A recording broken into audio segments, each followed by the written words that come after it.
Menurut kalian, apa yang akan kita dapatkan jika kita menjadi orang yang rendah hati? Bukankah kita akan merasa gagah dan hebat jika semua orang mengetahui kelebihan kita? Ya, kali ini kita akan bahas tema tentang menjadi orang yang dihormati karena kerendahan hati kita. Sebelum kita bahas lebih jauh, kita terlebih dahulu menyimak sebuah pelajaran dari kisah seorang bangsawan Perancis pada abad ke-17 bernama Jean.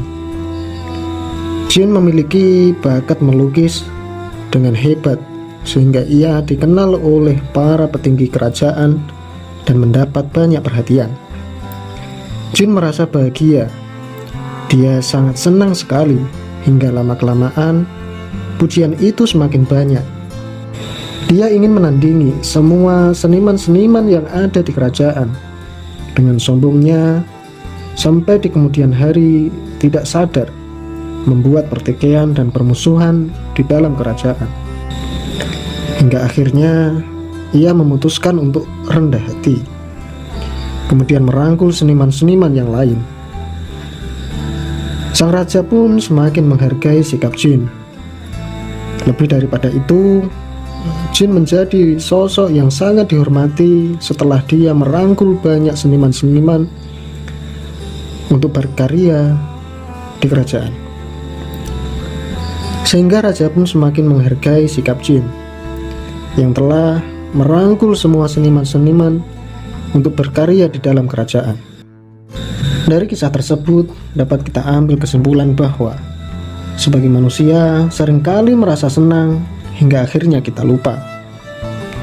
Ego kita merasa dipuaskan dan kita merasa lebih unggul daripada orang lain.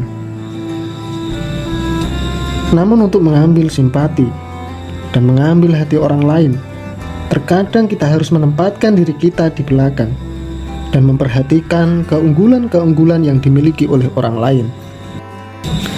Dalam perjalanan menuju kesuksesan, kita seringkali dihadapkan pada panggung yang hanya diisi oleh satu orang saja.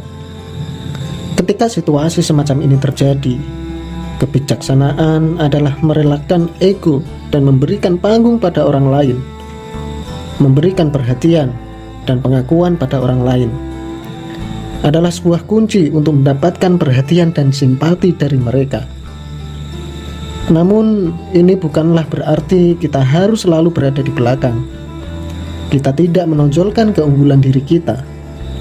Tentu ada waktunya dan tempatnya untuk menunjukkan bakat kita, kemampuan kita, dan kelebihan-kelebihan kita. Ketika kesempatan mengharuskan kita untuk menunjukkan keunggulan diri kita harus berani melangkah dan maju dengan menunjukkan kemampuan yang terbaik yang kita miliki.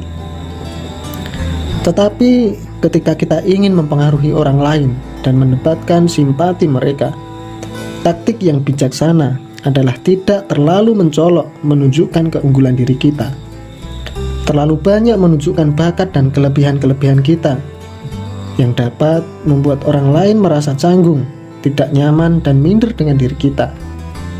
Lebih baik memberikan perhatian dan ruang untuk orang lain dan memperhatikan bahwa kita peduli dengan mereka.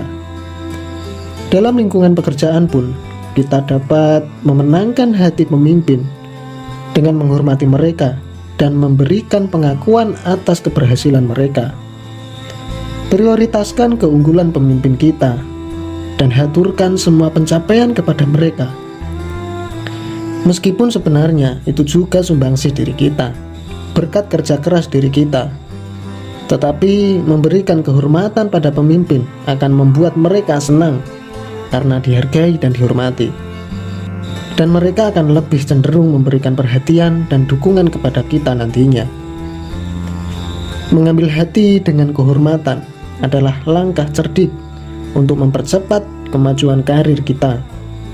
Ketika kita memberikan kehormatan kepada orang lain, secara alami kita juga akan mendapatkan kehormatan tersebut dan perhatian dari mereka. Mengakui dan menghargai keunggulan orang lain bukan berarti kita harus merendahkan diri, tetapi merupakan langkah bijaksana untuk menciptakan hubungan yang harmonis dan saling menguntungkan.